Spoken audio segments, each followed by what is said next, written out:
presidential administration's goals during this, time period in the late 1800s? Well, most of the administrations searched to find civil service reform because much of the American population believed that the government was corrupt.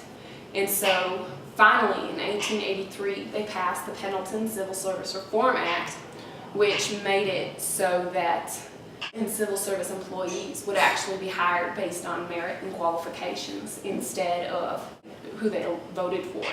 In fact, in an article written by Joseph French Johnson for the North American Review, he said that when President McKinley was inaugurated, of the 178,000 places in the executive civil service, 87,000 were subject to the civil service laws and rules, which is quite extraordinary if you think about it, because that's almost half of the employees. What else were these people concerned with? Well, the administrations were very concerned with money because of the turmoil in the economy. And the Republicans tried to decrease the taxes, whereas the Democrats tried to raise the taxes. The Republicans were also very concerned with foreign policy and wanted government aid. In the time period of 1880 and 1900. With each election, it actually switched back and forth between Republicans and Democrats until William McKinley finally was elected in 1896, and he served 2 terms in office, and he was Republican. And this was definitely the rise of the Republicans. And I have this political cartoon. You see this? I do. And this cartoon is depicting the win of the Republican Party and William McKinley. And it shows Uncle Sam and Lady Columbia. Oh, I see. It's pulling a turkey. These words are floating in steam. Do you see those words? I do. Yeah, they're coming out of the steam. And the turkey says Thanksgiving 1896, and this represents the ideas of economic prosperity yet to come following the election. And this political cartoon is by William Allen Rogers, and it was published by Harper's Weekly. I can kind of tell he's very pleased with the result. Around the end of the 19th century, there were some labor movements. What were the importance of those? Well, movements such as the Grange movement and then the Farmers Alliance movement were really the first movements in America to really get people to fight for their rights. The Grange movement, it was really this fraternal society of farmers who banded together in hard times. And, well, these farmers, and known as Grangers, were really focusing on getting states to pass laws on shipping rates because they were getting charged these enormous amounts of money to just ship their crops across America. And then there is the Farmers Alliance, and that was more of the southern farmers. And, well, they were searching for an array of cooperative merchandising of the crops because, like the Grangers, they were also just suffering. Unlike the Grangers, the Farmers Alliance really pushed to get all of their members in office. Where were women in these protest movements and labor reforms? Well, we have key figures such as Frances Willard, who was the presiding leader of the WCTU, which is the Women's Christian Temperance Union. And at that time, it was the key figure behind suffrage and a major force. And what Frances Willard was trying to do with the WCTU was really push all of that women's right out west. And so with that, it just comes into play of women are finally getting their voices heard out there, and the WTC was just not only helping women, but it was also trying to reform the prison system. Also at this time, we have the uprising of 1877. And what this uprising is, it is the first, well, it's the first nationwide strike. And these people all across the country are now able to communicate faster with the railroad, and so the strike just goes right on. And railroad after railroad is just being shut down, and all of these railroad corporations are just losing workers. And so it's really just shaking the nation as a whole. And so it soon becomes violent in this case. And the army has to get involved. And that is really just the breaking point of the uprising, because of when the army is involved, it just becomes nasty and it becomes a nationwide issue. How did the government change form? The economy was rapidly expanding, so the government had to change as well. Businesses like firefighting and water services were taken over by the government. The Interstate Commerce Commission wall began to take over railroads. Government groups like the Veterans Bureau grew rapidly, and the Disability Pension Act helped disabled Army veterans. What about the increased connections with big businesses? The connection was forced and created the political machine that used corrupt practices to gain votes. The Tweed and Tammany Hall was an example of this.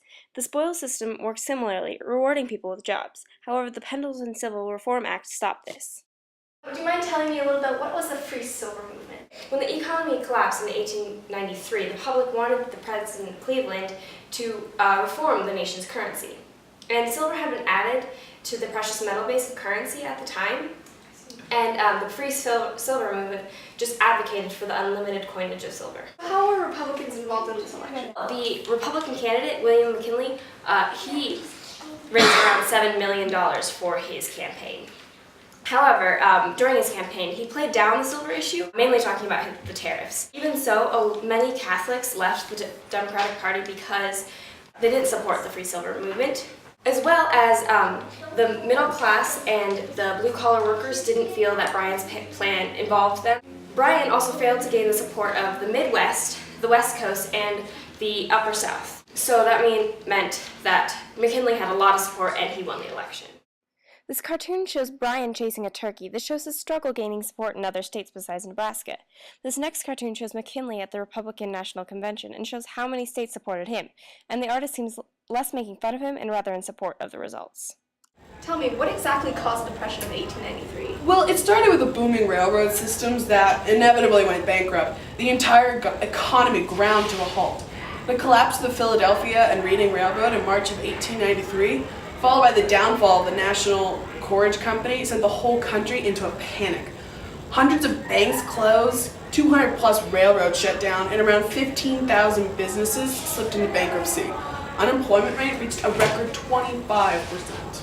Who was Jacob Coxey? Jacob Coxey gathered a mass of unemployed and marched to D.C. to voice the nation's ever-growing impatience with the government's lack of sympathy towards the unemployed. How much do you know about Eugene Debs? Right after a protest, he was sent to jail, and he came out a reformed socialist, and he even tried to form a socialist political party. Then he tried to run for socialist president, which he didn't win, but he made some good points on some moral grounds, which really helped benefit the economy and how people feel about their jobs. So tell me, what were some of the main causes of the conflict between labor and capital? So in the late 1800s to the early 1900s, there's increased tensions and conflicts between the labor and capital. The farmers were also harmed by the economy because the prices of cotton was going down.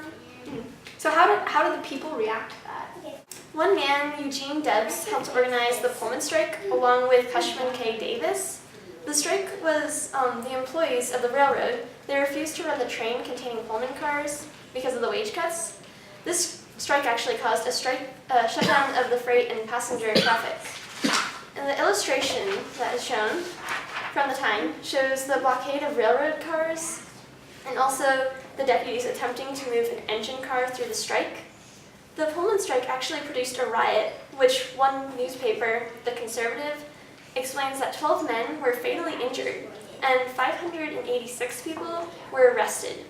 The newspaper says that it was harmful to the innocent families and it was just morally wrong and needed to be stopped.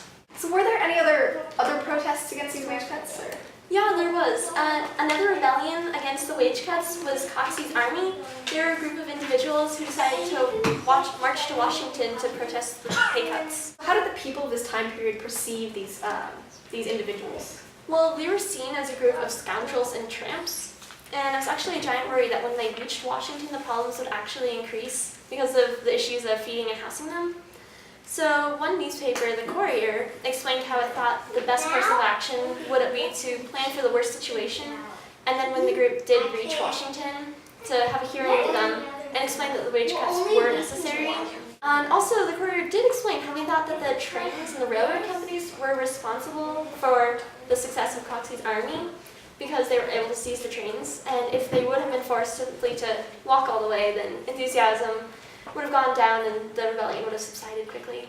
What was social gospel? Social gospel was a bit of the time where it was a religious upswing, really, that began to really help the poor and the immigrants who were working through a responsibility kind of to God. How is it headed by the church? Many sects of the church began becoming more liberal, and the congregations began to break off from very established churches. The ministers began to call for reforms in both civil working as well as child labour laws.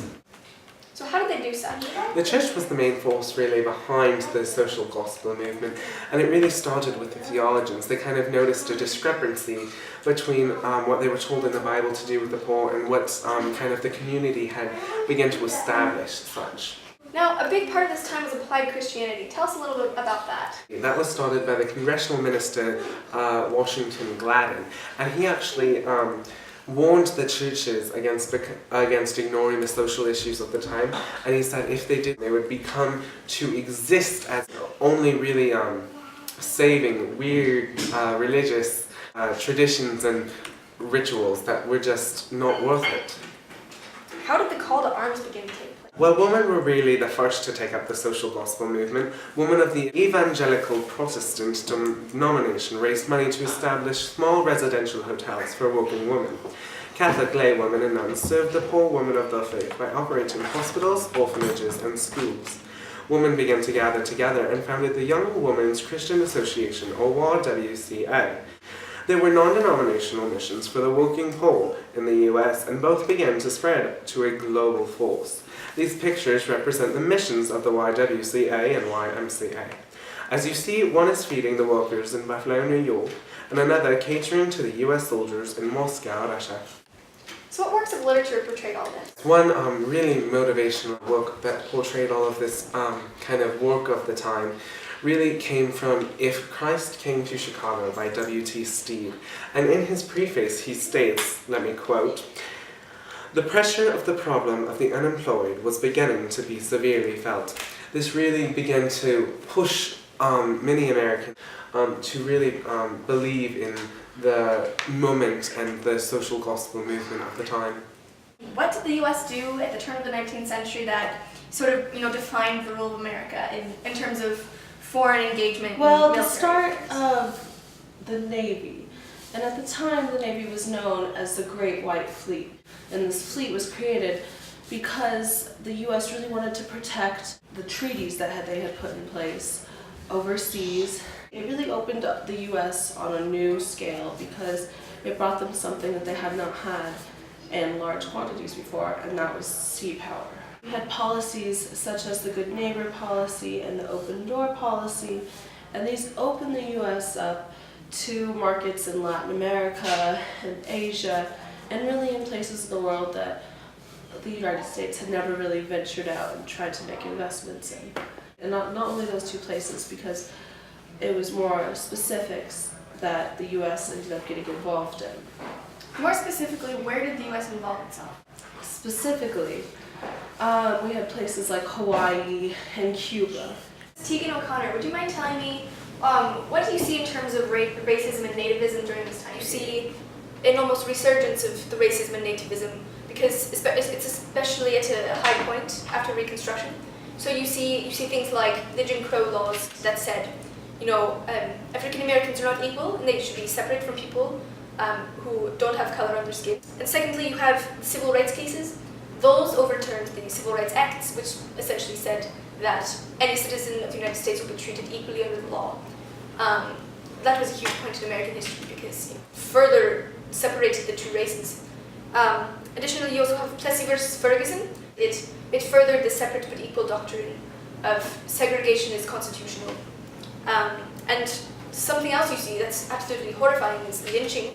They would hang African American citizens by the neck and kill them essentially publicly and humiliate them before they died.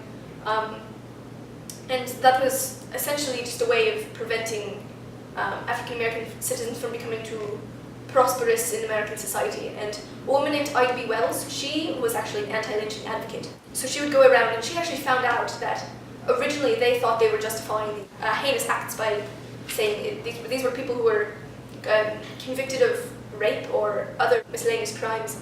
She actually found out that it was because the white people didn't want African Americans interfering with their business, and you see a lot of this ethnocentric belief. So racism and nativism are far from over. So Tom Watson was quite a character. You see, he was a politician during this era, and his campaign theory was to preach equality for an egalitarian South, essentially. But towards the end, he lost his belief in equality, essentially. So there's a rise and fall in the hopes of the South.